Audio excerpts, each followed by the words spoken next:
Video में बनाने वाले हैं कि टेंस क्या होता है, टेंस कितने टाइप का होता है। तो टेंस टेंस जो होते हैं बेसिकली 3 प्रकार के होते हैं। जैसे कि पहला होता है प्रेजेंट टेंस होता है, और दूसरा होता है पास्ट टेंस होता है, और थर्ड होता है हमारा फ्यूचर टेंस। और इसी को हिंदी में बोलते हैं प्रेजेंट। ये 3 तरह के टेंस होते हैं, और हमारे जो इंग्लिश ग्रामर है वो तीनों चीज़ें, और ग्रामर की सारी चीज़ें इस पर डिपेंड करती है, इन तीनों सेंटेंस पे और सॉरी टेंस पे डिपेंड करती है। जैसे कि प्रेजेंट टेंस हमें वर्तमान में जो होने वाले जो सेंटेंस यूज़ करते हैं इसके बारे में बताते हैं। उसी तरीके से पास्ट जो है, जो हम बीत चुका है, जैसे भूत का रिजल्ट कहते हैं, जो बीत चुका है उसके बारे में बताती है। उसी तरीके से फ्यूचर टेंस जो होती है वो हमें जो होगा फ्यूचर में उसके बारे में बताते हैं। जैसे प्रेजेंट के अंदर जो भी चीज़ यूज़ की जाती है, मतलब प्रेजेंट के अंदर हम जो भी बोलते हैं उस सभी चीज़ों को 4 चीज़ों में डिवाइड किया गया है, जिसका नाम दिया गया है simple present, present perfect, present continuous, present perfect continuous. जैसे कि हम प्रेजेंट में क्या क्या बोलते हैं, फॉर एग्जाम्पल के लिए मैं जाता हूँ, मैं जा चुका हूँ, मैं जा रहा हूँ, मैं जाता रहता हूँ। आप इसमें ध्यान देंगे कि ये जो चीज़ है ना, ये सारी चीज़ें डिफाइन करता है कि ये प्रेजेंट में जो वाक्य है, जो भी काम हो रहा है। अगर आप इंग्लिश में ग्रामर पढ़ चुके हैं या पढ़ रहे हैं तो आपको पता होगा कि ये जो वर्ब है, जिसे वर्ब कहते हैं, ये जो वर्ब है इसमें जो भी काम हो रहा है उसके बेस पर ये सारी चीज़ें इस पर ही बेस्ड है। फॉर एग्जाम्पल के लिए सिंपल प्रेजेंट का मतलब होता है कि इंग्लिश में जो सिंपल होता है लास्ट में उसके ता होता है। जैसे कि मैं जाता हूँ, मैं आता हूँ। फॉर एग्जाम्पल यहाँ पे लिखा है मैंने कि मैं जाता हूँ, लास्ट में ता है, इसका मतलब ये सिंपल प्रेजेंट है। उसी तरीके से मैं जा चुका हूँ मतलब जो काम है यहाँ पर जाने का वो कंप्लीट हो गया, इसलिए इसे हम इसका नाम दिया हुआ प्रेजेंट परफेक्ट। उसी तरीके से यहाँ पर है प्रेजेंट कंटिन्यूअस। प्रेजेंट कंटिन्यूअस इसलिए है क्योंकि यहाँ पे है मैं जा रहा हूँ, जहाँ पे रहा है, रही है, जिस सेंटेंस अगर वो प्रेजेंट में है और उसमें जो है रहा है या रही आ रही है तो वो प्रेजेंट कंटिन्यूअस है।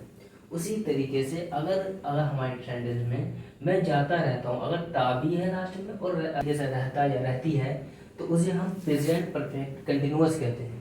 इसको बनाने का छोटा सा फॉर्मूला होता है जो हमें अगर याद रहे तो सिंपल हम किसी भी सेंटेंस को इजीली हम इंग्लिश में कन्वर्ट कर सकते हैं। जैसे कि एक ऊपर से मैं बता दूं, जैसे कि आपने ये पता होगा वर्ड की फर्स्ट फॉर्म, वर्ड की सेकंड फॉर्म, वर्ड की थर्ड फॉर्म, वर्ड की फॉर्म और वर्ड की फिफ्थ फॉर्म, या वर्ड की फर्स्ट फॉर्म प्लस आईएनजी सुना होगा आपने।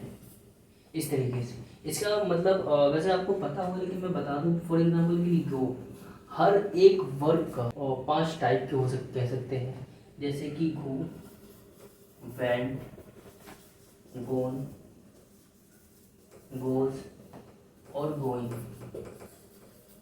सिंपल प्रेजेंट का एक पार्ट है जो पहला है, इसके बाद 3 पार्ट और बच जाते हैं, उसके बाद हमारा प्रेजेंट जो टेंस है वो कंप्लीट हो जाएगा।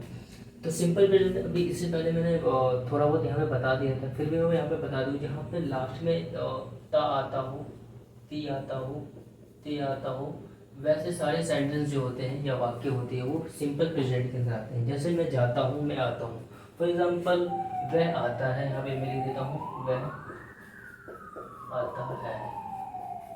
इसको इंग्लिश में हम बना तो लेंगे लेकिन ग्रामर के हिसाब से जो रूल्स होते हैं उसके अकॉर्डिंग थोड़ा सा डिफिकल्ट हो जाता है।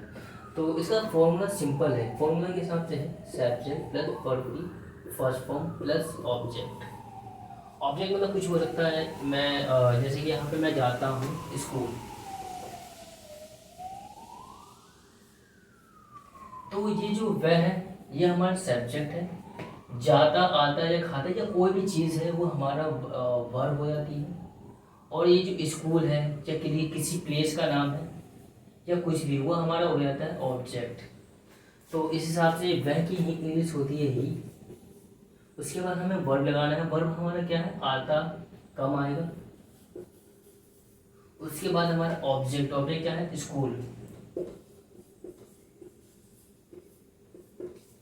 ये हमारा हो गया सिंपल प्रेजेंट, और ये बहुत ही इजी था। इसी तरीके से हमारा प्रेजेंट परफेक्ट भी होगा, वो थोड़ा सा डिफिकल्ट है फॉर्मूला के साथ। हम जानेंगे टेंस का दूसरा टाइप जो है, जिसको हम प्रेजेंट परफेक्ट नाम से जानते हैं।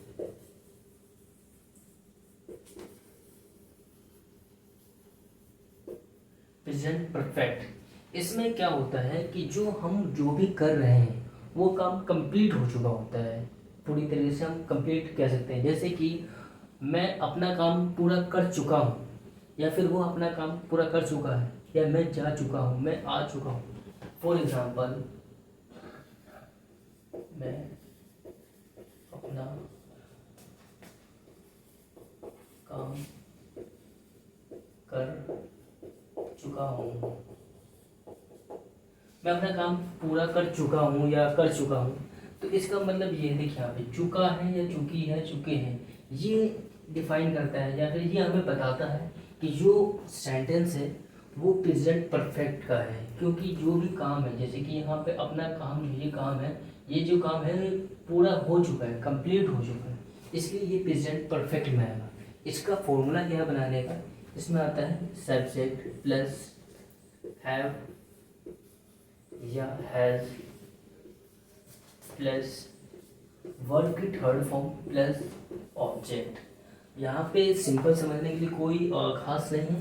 सब्जेक्ट हमें पता है क्या होता है, he she it they us our are, ये सारी चीज़ें जो है सब्जेक्ट होती है, इसके बारे में हमें पता भी होगा। हैव और हैज़, इसमें थोड़ा सा जानने की ज़रूरत है। हैव जो है ये प्लूरल के यूज होता है। प्लूरल, प्लूरल मतलब जो होता है बहुवचन कहते हैं हिंदी में।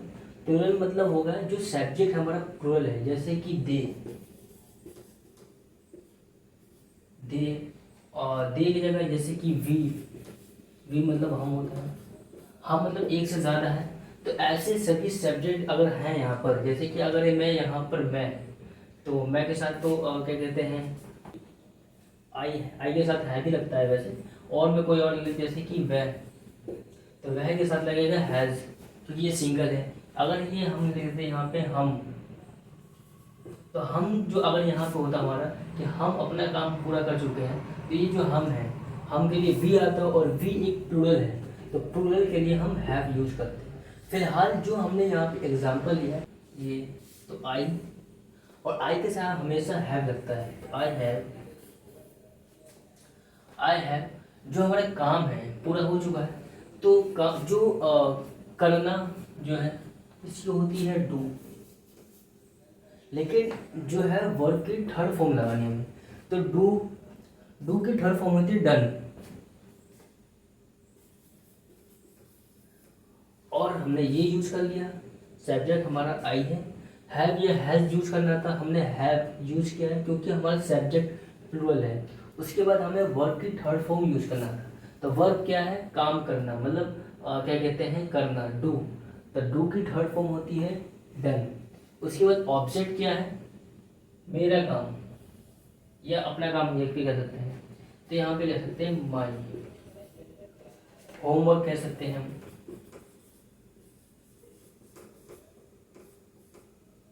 माई होमवर्क या वर्क कह सकते हैं। तो हमारा जो बच गया है थर्ड और फोर्थ प्रेजेंट का, वो दोनों पार्ट 2 में हम कंप्लीट करेंगे। तो वीडियो यहीं समाप्त होती है, मिलेंगे नेक्स्ट वीडियो में।